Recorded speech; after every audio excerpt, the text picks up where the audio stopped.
Is LSU in the lead for not one but two 5-star offensive linemen? Oh, we got to talk about this. It's Locked On LSU. Here we go.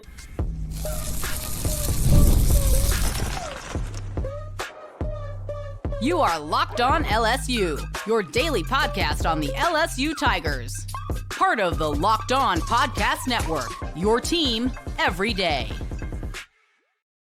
Okay, let's get it. It is Locked On LSU, your team every day. I'm your host, Matt Moscona. Thanks so much for making us your first listen. We're free, available wherever you get podcasts, of course, on YouTube as well. So please subscribe. As always, one of the fastest ways to help us grow is by leaving your comments below. So thank you sincerely for that. Today's episode is brought to you by FanDuel. Right now, new customers can get $200 in bonus bets when your first $5 bet wins. Oh, yes, it is that day when we visit with Shea Dixon from On3, the Bengal Tiger, and we are full on into spring recruiting mode. Spring football is over. All of the LSU coaches are on the road. They're handing out offers for 2027 and visiting prospects for 2026 as a lot of high school spring games are taking place. So it is an awesome time for our weekly check-in with Shea Dixon from On3, the Bengal Tiger. And we've got a lot to talk about. We did visit with Shea and talked a little bit about Ja'Kai Anderson, the wide receiver out of New Orleans, flipping from LSU to SMU. And I'll spoil it for you here. Shea's take was exactly the same as mine. Yes, LSU would love to have Ja'Kai Anderson as a part of the class. They offered him early. He committed. You want him in the class. But he was the fourth highest rated receiver in the class. And he looked at SMU where he's the number 2 overall prospect. And of course, when you're looking at revenue share, he's going to eat up a larger portion of SMU's revenue share, a smaller portion of LSU. So to put it easily, he's going to make more money and get more opportunity at SMU. God bless you, kid. Go get it. We'll see if LSU can flip him, but that was part of what Shea had to say.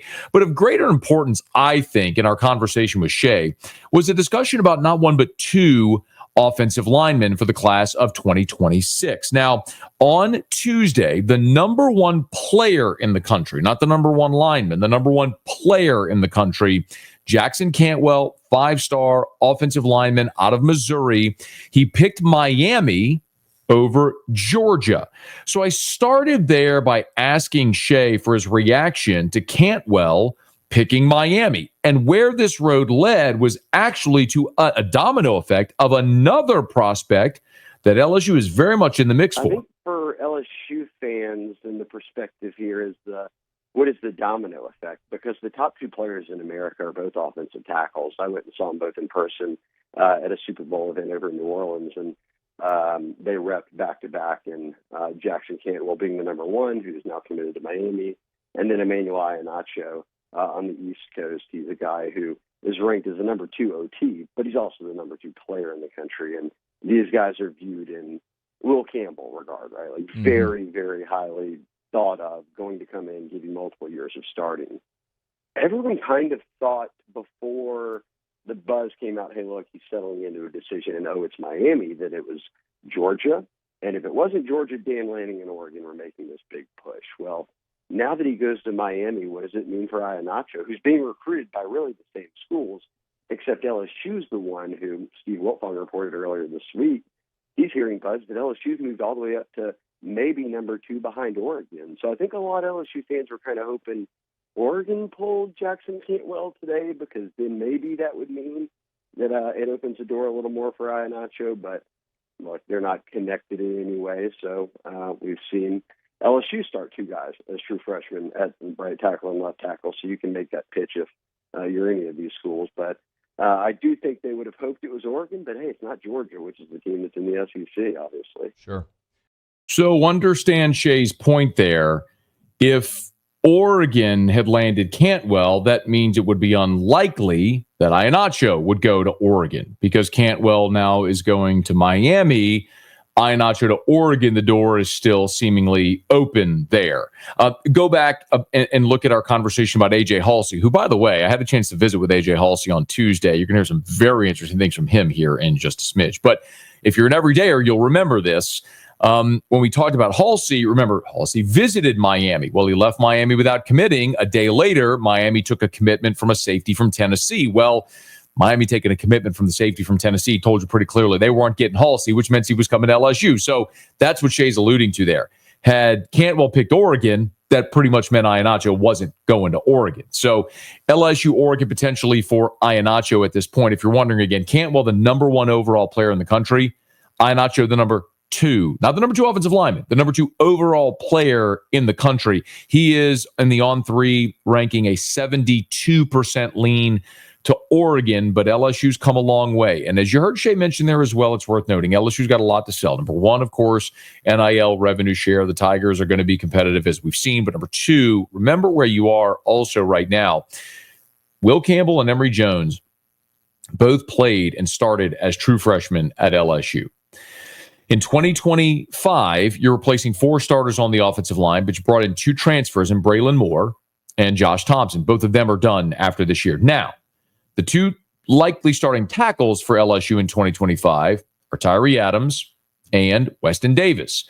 Both of those guys would again likely be back for LSU in 2026, meaning if you did land Iheanacho, then he's probably not going to start as a true freshman, at least not at tackle. Is that what he's looking for in that situation?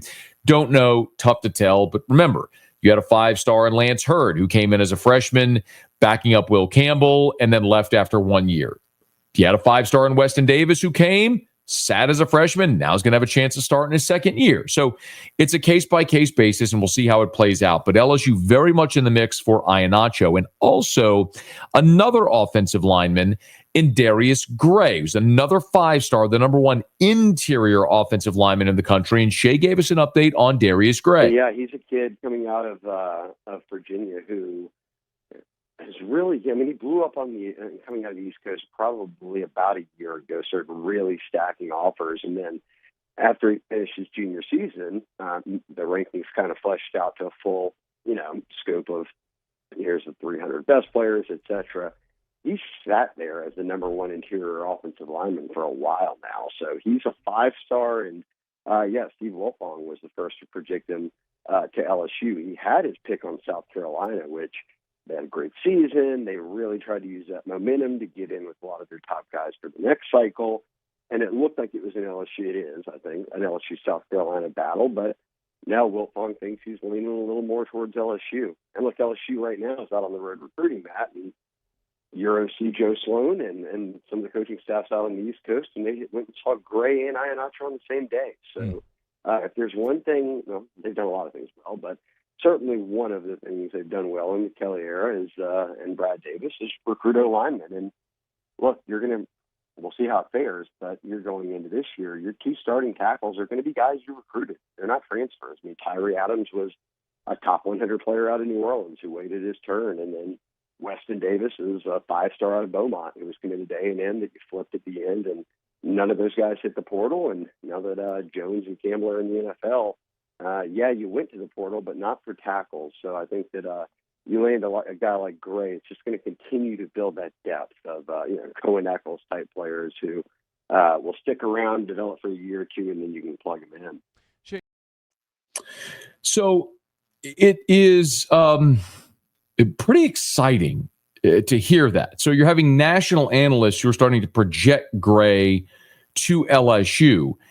And he's got offers from everyone: South Carolina, Ohio State, Penn State, Tennessee, Virginia Tech, Clemson. I'm looking at the offer list here: Virginia, Auburn, Maryland, Michigan, Notre Dame, Georgia, Alabama, Florida State. Everybody. I mean, this is the number 1 interior offensive lineman in the country, 5-star, the number 32 overall player at any position in the country. And when you start to look at LSU and that offensive line, again, you lost 4 guys a year ago, and you certainly recruited well in bringing in Solomon Thomas and Carius Kern, and you got a couple of young guys there as well. But Brad Davis is a great recruiter. Brian Kelly's teams have recruited, developed offensive linemen, and there was a clear path to the pros. LSU just has as a major story to tell, and getting 4 guys from the same offensive line drafted in last month's draft. So Emmanuel Iheanacho, Darius Gray, 2 names you're going to hear a lot about here up until the December signing period. We're also going to talk plenty about receiver, and we got an update on a pretty big one there. We'll get to that as we continue Locked on LSU, your team every day. The The NBA playoffs are in full swing, and every night delivers highlight-worthy performances, major momentum shifts, and can't-miss moments. Whether it's a game-winning shot or a breakout player, there's never been a better time to get in on the action. FanDuel makes it easy to stay in the game before tip-off and live. With player props, performance trends, and same-game parlays, fans have more ways than ever to play smart and win big. So, you want to play in the NBA playoffs? Love watching the NBA playoffs. No better way to do it. Who's heating up right now? You can get in on a same-game parlay, and how would you spend that $200 bonus? Check it out right now. And if you're new to FanDuel, it's the perfect time to sign up. So head to FanDuel.com. Place your first $5 bet. If it wins, you get $200 in bonus bets. Make every moment more with FanDuel, official sports betting partner of the NBA.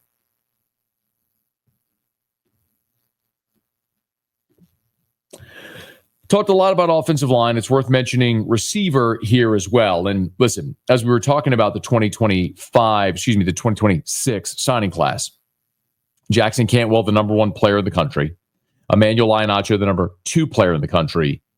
Tristan Keys, the number 3 overall player in the country. Of course, Keys is the number 3 overall player, the number 1 wide receiver in the country. And he, of course, is committed out of Hattiesburg to LSU. One of 3 wide receiver commitments to LSU for the class of 2026. Tristan Keys is the headliner not only at receiver, but of the entire class. Richard Anderson, the number 1 defensive lineman. Haven Finney, who was the number 1 cornerback in 2027, reclassified for 2026. Aiden Hall, the number 7 safety. And then there's Jabari Mack, the number 10 wide receiver. You've also got in this class Kenny Darby, the number 22 wide receiver in the country. So you're talking about right now having 3 different receivers committed. 2 of them, one the number 1 receiver, another number 10 receiver, and another number 22 receiver in the country. So you were stacked at receiver. But the Tigers may not be done. See, Booby Feaster, big-time wide receiver prospect, and he announced his finalists, and LSU's on the list. Yeah, well, he's a Louisiana native who, folks moved to Texas, East Texas, so he's playing at DeSoto, which is a school that Jalen Mills at Ingram. LSU's recruited well over the years. It's not some pipeline to any certain Texas school, and they are a big school in Texas who send a lot of kids to a lot of places who end up being really good college players. So they definitely have been on Feaster. Gosh, I remember him coming to camp in 8th grade. Louisiana kid, most kids do, but he was starting at DeSoto in 9th grade, which doesn't happen often. Top 10 receiver. They've got I think A&M may lead, but that was also kind of the feel when LSU had 4 guys committed. Now they don't. So does that change things? He's on the short list of, I'd say, 4 to 5 receivers out there who have, if they called up and said, hey, I want in, that they're getting a serious conversation with the staff and getting on the phone with Brian Kelly. But I think you're also balancing that here. Whether it's Feaster or any of these guys, do you just try to hold on to your 3 and portal a guy, or do you try to get a 4th and then see where things take you? Because the reality is a lot of the guys in that room are getting a bit older, the Aaron Andersons and all them. So eligibility running out, does this become a little bit bigger of a class, or is it a kind of 3-man high school group and then portal some receivers? It'll be interesting to see. That is going to be the huge question about LSU's receiver room in 2026. I know we're getting ahead of ourselves, but remember, we're talking about the recruiting class for 2026. Like, we know what the receiver room for 2025 is going to look like. It might be as good as anyone's in the country. You've got Aaron Anderson, your leading receiver from a year ago, who's back. Nick Anderson, a top 10 player in the portal, the number 1 receiver in the portal, who's now at LSU.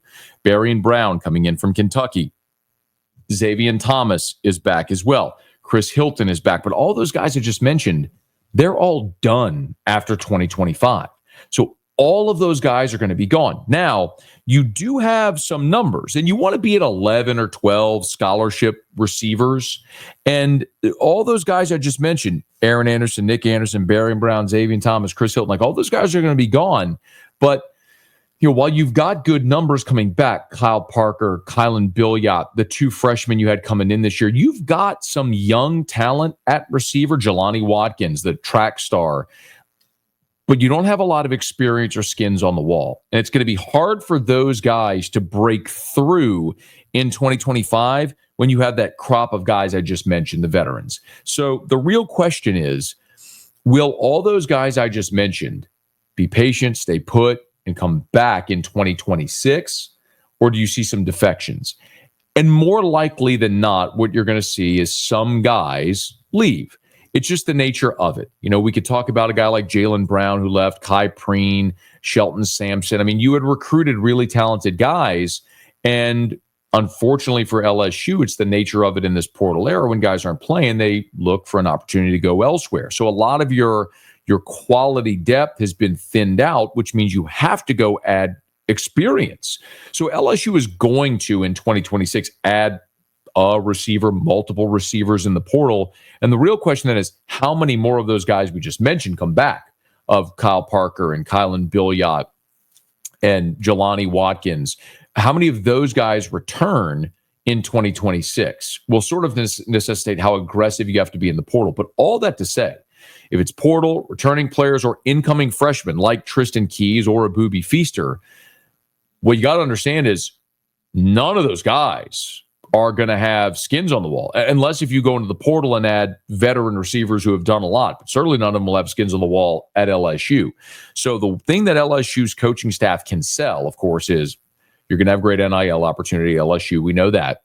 LSU slings the ball around and pumps receivers into the NFL. You know the list: Chase and Jefferson and Malik Neighbors and Brian Thomas. And look at this core that we're about to see this year, and go back to Odell and Jarvis. Like, LSU pumps receivers into the NFL. That's no secret. So you've got the heritage to sell, you've got NIL, and you've got an offense that's going to throw the ball a lot and spread the ball around. So you have a lot to sell to someone like Feaster. And now with Ja'Kai Anderson out of the class, it certainly would open up a possibility for someone like Feaster to jump in, as you heard Shea say, is a Louisiana native, although he plays in DeSoto right now. And for what it's worth, and this may not be worth a lot, but for what it's worth, right now the on-3 prediction has LSU a 91.3% chance of landing Booby Feaster. Next closest is Texas A&M at just 1.9%.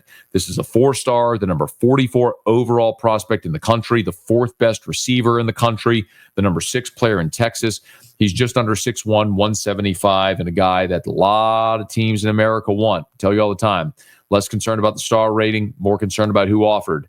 LSU, Texas A&M, Alabama, Southern Cal, Texas, Oklahoma, SMU, Baylor, Oregon, Georgia, Ole Miss, Miami, Penn State, Tennessee, Auburn, Florida State, Michigan, they're all there. So all the biggest programs in the country have offered this guy. Everybody wants him, and LSU is leading, according to On3, for Feaster services. We'll see if they can land him and make it a 4-receiver class. And if that's the case, you hate to say it this way because Ja'Kai Anderson's from New Orleans and a Louisiana guy, and I know Feaster was born here, but if Anderson is out and you replace him with Feaster, you're taking a guy that was the 45th best receiver in the country, removing him, and replacing him with the 45th overall player in the country in Booby Feaster, who is the, according to On3, the 4th best receiver in the country. So if you get Feaster, you'd have Tristan Keys and Booby Feaster, and then Jabari Mack. That's 1, 4, and 10 in the receiver rankings in the country. Yeah, I think I would take that trade if it comes down to it. We'll see how it all plays out. Okay, it is Locked on LSU, your team every day.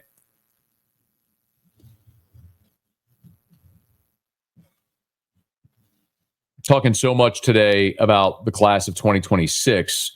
The 2025 season is a tremendous reason for optimism for LSU. You landed the number 1 transfer portal class in the country, and then you come into the spring, and Brian Kelly said point blank, they would have to have an incredible opportunity to go land someone out of the portal. Well, they landed not just 1, but 2 players. Bernard Gooden, the interior defensive lineman out of South Florida, and AJ Haulcy, the defensive back out of the University of Houston. Again, a quick catch-up if you're not familiar with Haulcy.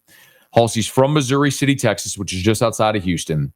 Was a 3-star. And I had a chance to interview Haulcy on my show after further review, spent about, a dozen minutes with him.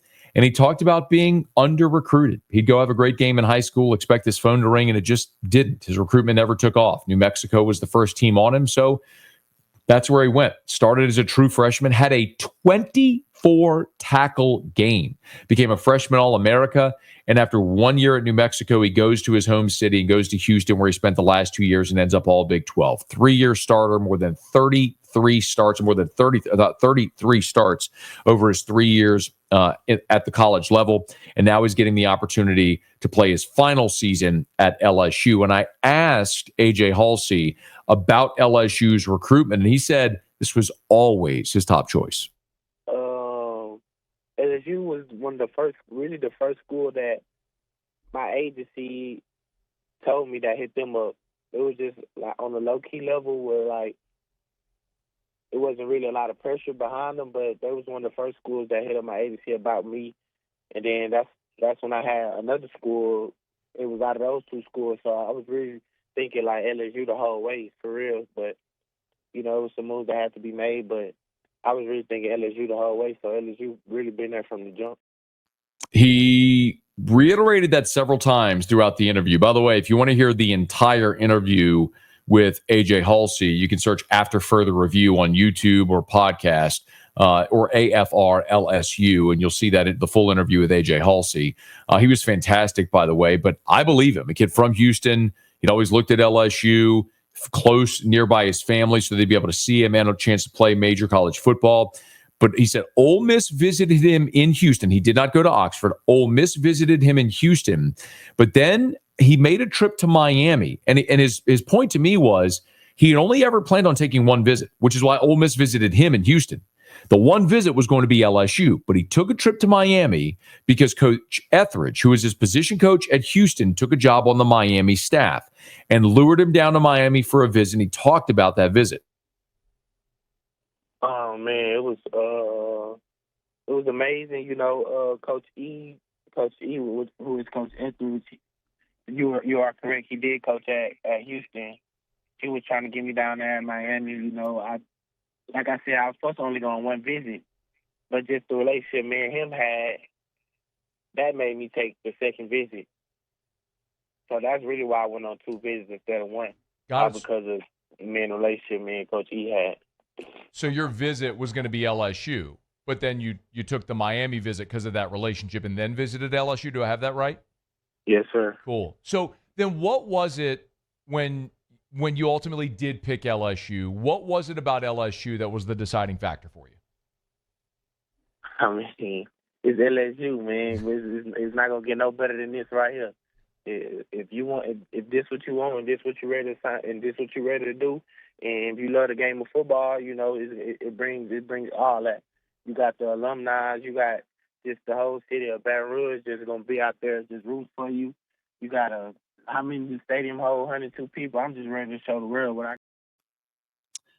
Haulcy said he could play free or strong safety. Said he's right around 220 pounds right now. Probably wants to play 215, 217, but very much fit.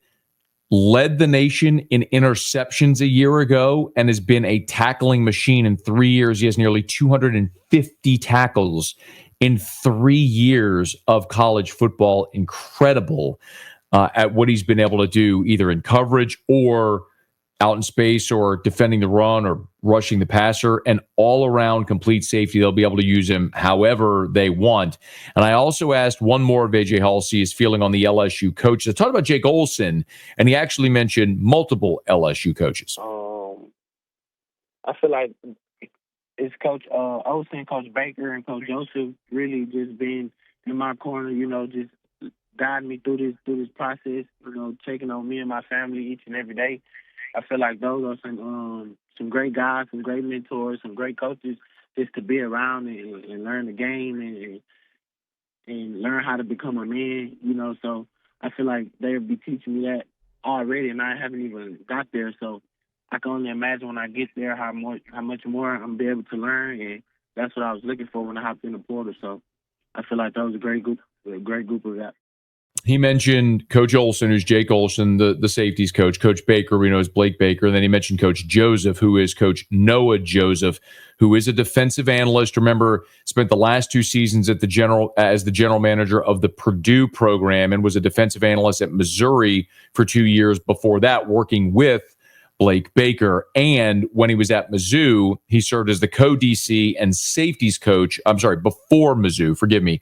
He was the co-DC and safeties coach at Rutgers in 2018 and 2019. Also spent 4 years on Indiana's coaching staff, coaching safeties and as a DC. So again, you're talking about a guy with deep roots at safety, defensive coordinator, power 4 football now, and Coach Noah Joseph, who he was alluding to there. So the analyst roles there paying big dividends for LSU and the Tigers land AJ Haulcy.